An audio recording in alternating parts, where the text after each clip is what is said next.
আমিরাতত বসবাসরত চট্টগ্রাম ও রাউজান উপজেলার নদীমপুর প্রবাসী অলস সংগঠন নদীমপুর প্রবাসী কল্যাণ পরিষদের চতুর্থ বর্ষপূর্তি উপলক্ষে রূপসী নদীমপুর গ্রন্থের প্রকাশনোৎসব এবং বার্ষিক বনভোজন অনুষ্ঠিত হয়। জানুয়ারির 19 তারিখ রবিবার দুবাইয়ের আল মামজার পার্ক ন্যায্যে এই প্রকাশনোৎসব এবং বনভোজন অনুষ্ঠিত হয়। এর দিনব্যাপী আয়োজনত আসিল রূপসী নদীমপুর গ্রন্থের প্রকাশনোৎসব, মধ্যাহ্নভোজ, রেফেল ড্র, ক্রীড়া প্রতিযোগিতা এবং পুরস্কার বিতরণে। অনুষ্ঠান বাস্তবায়ন পরিষদের আহ্বায়ক আলহাজ মোহাম্মদ ফরিদের সভাপতিত্বে অনুষ্ঠান পরিচালনায় আসিল এম শাহেদ সরওয়ার। প্রধান অতিথি আসিল সংগঠনের প্রতিষ্ঠাতা আলহাজ মোহাম্মদ হাবিবুল্লাহ চৌধুরী। বিশেষ অতিথি আসিল সংগঠনের প্রতিষ্ঠাতা সদস্য আলহাজ মাওলানা মোহাম্মদ ফজলুল আজিম, মোহাম্মদ লুকমান আব্দুল আজিজ, জসিমউদ্দিন, মোহাম্মদ শাহ আমান, মোহাম্মদ রাজাউল করিম, ওয়াজর নিজাম চৌধুরী ও মোহাম্মদ কুরশেদ। আমরা যে যেখানে আছি সবাই মিলে আমাদের গ্রামকে একটি আদর্শ গ্রাম হিসেবে আমরা সাজাতে চাই।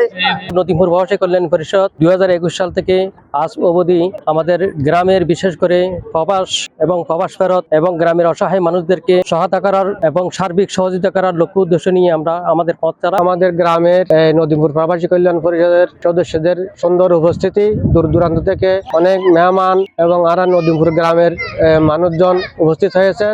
আমরা আমাদের ছেলে মেয়েরা নিয়ে যেভাবে আমরা বনভোজন উদযাপন করতেছি, আমরা ভবিষ্যতে যেন আরো বড়সড় ভাবে এই জিনিসটা আগে যেতে পারি।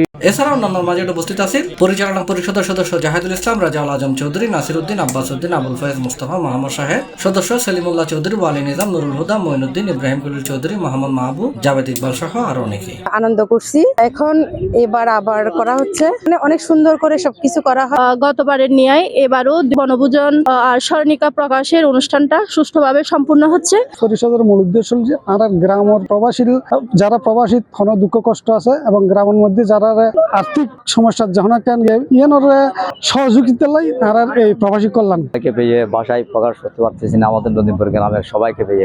মধ্যপ্রাচ্যের দেশ আরব আমিরাতে আমাদের একটা নদীমপুর গ্রামকে তুলে ধরেছি। আমাদের বনভোজন ও প্রকাশনা উৎসব আজকে আমাদের রাইফেল ড্র সহ বিভিন্ন আয়োজন করা হয়েছে।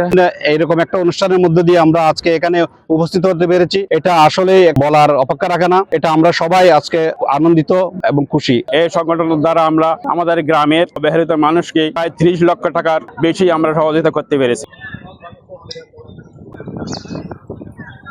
C+ TV, Chittagong.